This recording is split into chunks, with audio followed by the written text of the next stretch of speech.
what Peter Obi is saying is we spend all our time doing night vigil when we can be more productive. I agree with him. A society that ought to thrive shouldn't spend the whole time in church. I've said it many times. That's why I said you don't need God to succeed. Okay. It was a whole teaching, and I was taking time to explain that what God has given you the ability to do, don't wait for him to do it for you. For you, yeah. All right? So you've got to do what you've got to do to get your society to function. There are even societies who don't even believe in the existence of God, and they're doing very well physically, economically, and otherwise. So those are the kind of things I was explaining. Every right-thinking individual with a functional brain cell, we align with what Mr. P2B said about turning night vigils to night shift. Mr. P2B's statement was a statement of fact, and it's a very simple, clear, concise statement. But it's quite unfortunate that in Nigeria, we have many people that do not have rational and cognitive ability. Maybe they have, but they're not making use of it because their brain has been eaten deep by religion. That's the reason they tend to misinterpret the message of Mr. Peter Obi. Peter Obi is not in any way criticizing going to night vigil. Mr. P2B is not in any way criticizing the church, the mosques, or any religious activities. What Mr. P2B is saying is that we spend too many of our productive time in religious houses rather than spending it on productive venture. If you are being sincere to yourself, you will know that is the truth, because even in your street, you have too many religious houses disturbing your rest even during the day, and they are doing these things on working days, which is not supposed to be so. We are not even talking about politics, which has become the mainstay in our country, where young men and women do not want to work anymore because they want to have easy access to the nation's wealth.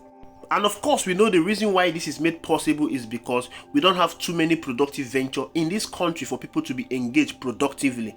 P2B is saying when we move from consumption to production, we are going to turn night vigil to night shift. That is all he meant. We are going to create jobs, and people will no longer need to go to all these religious houses to be praying to God to give them jobs. They will simply be engaged in productive venture, and their time in these religious houses will be limited. With that, we can create wealth for our country. This is all Mr. P2B is saying.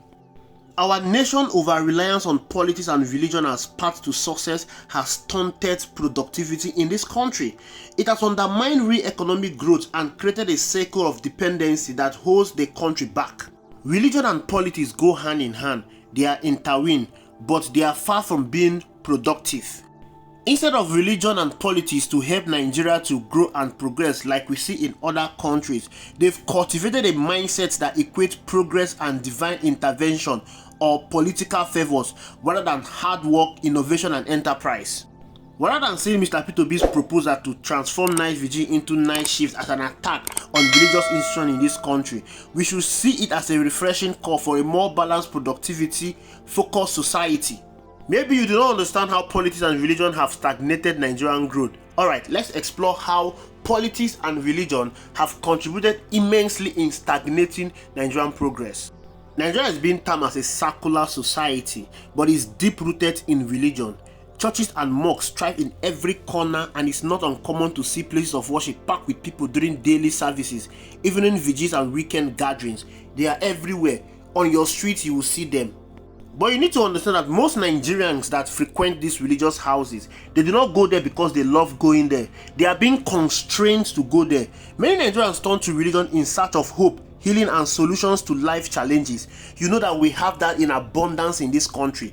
We have hopelessness in this country. We have too many life challenges in this country, too many illness, poverty, unemployment, lack of money, and people are seeking for way to get out of this. They see religion as their only last resort, a higher divine intervention, the opium of the masses. That is what religion has served to Nigerians. But like we are being told, everything that have an advantage also have a disadvantage. The over-reliance on religion intervention has in many cases come at the expense of personal responsibility, hard work, and economic productivity. People do not want to take responsibility for their failure. No one wants to take responsibility for their poverty. Even your government don't want to take responsibility for their failures. They are asking you to pray. They want to shift all responsibility to God.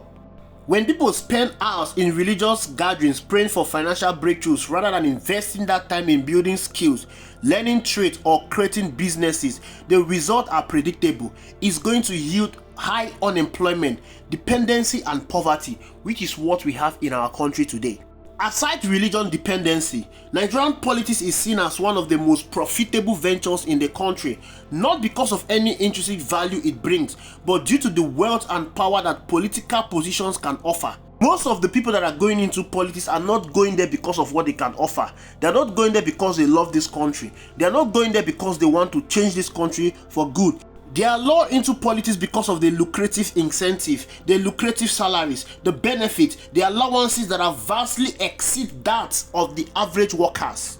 When you have this kind of scenario playing out in your country, what do you expect? How do you expect the people to see politics? They will see politics as a gateway to wealth rather than a vehicle for public service. That is the reason why when they get there, they don't even care about the people that voted them into power anymore. They become Lord and Savior over the people. That is the reason why you see many individuals, they enter into politics not to effect change, but to enrich themselves. And this has led to massive corruption, mismanagement, and inefficiency within the government institution. You cannot see why I said politics and religion work hand in hand. They are intertwined. These two institutions have created a society that values quick solution over long-time efforts. Many religious folks in this country, they've been brainwashed to believe that prosperity will come through prayers or political connections rather than through enterprise, education, and hard work. How many young folks do you see on the street today that are willing to go to school? How many young folks do you see on the street today that are willing to start business? They've abandoned all of this to the people they call lazy people. The people that go into business, that go into school as lazy people. This kind of mentality stunts productivity and holds the entire nation back from realizing its true potential. We are a country of over 218 million citizens with vast resources, vast uncultivated land, huge untapped potentials. Imagine the massive development we will record in this country if 50% of Nigerian citizens are focused on productive venture.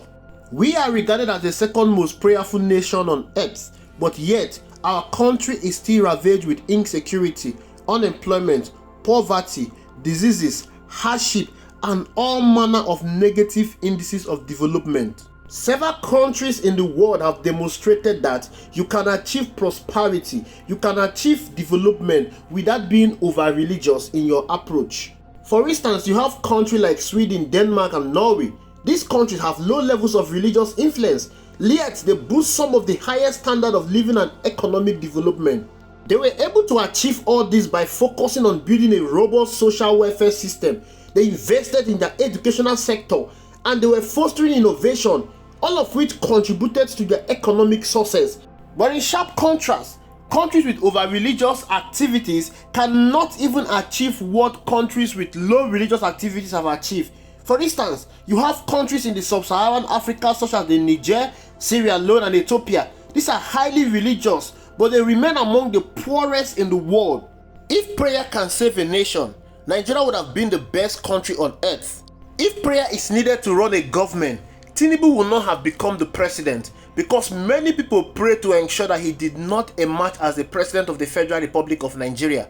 But yet, Tinubu is the president of the Federal Republic of Nigeria, and his emergence has unleashed untold hardship on both those that are most prayerful in this country and those that care less about prayer. Does this in any way suggest that prayer is not effective? Of course, no. Prayer is very, very effective, but you must ensure that you direct and target your prayer to the areas that it is needed. Prayer is not needed to run your government. Prayer is not needed to develop your country. Prayer is not needed to solve insecurity. Prayer is not needed to solve unemployment. All of these things that I've mentioned, they are needed by putting the right people in place. They are needed by putting men and women with willpower, men and women with competent character, men and women that are willing to do the job. Prayer can never take the place of all of this. After all, the Bible said, watch and pray that you not fall into temptation. The meaning is, think before you pray. Don't just pray aimlessly. Don't just pray amiss. When you pray amiss, your prayer will not be answered. And if your prayer is not answered, don't blame God. Blame your stupidity for praying amiss. Blame your stupidity for directing your prayer at the wrong venture. If we do the right thing in this country, if we involve ourselves in productive venture, then pray for your government and your country. Only then will your prayer be effective. If not, your prayer will be as useless as the P in psychology or the K in knife. Thank you for watching. I will see you in the next video.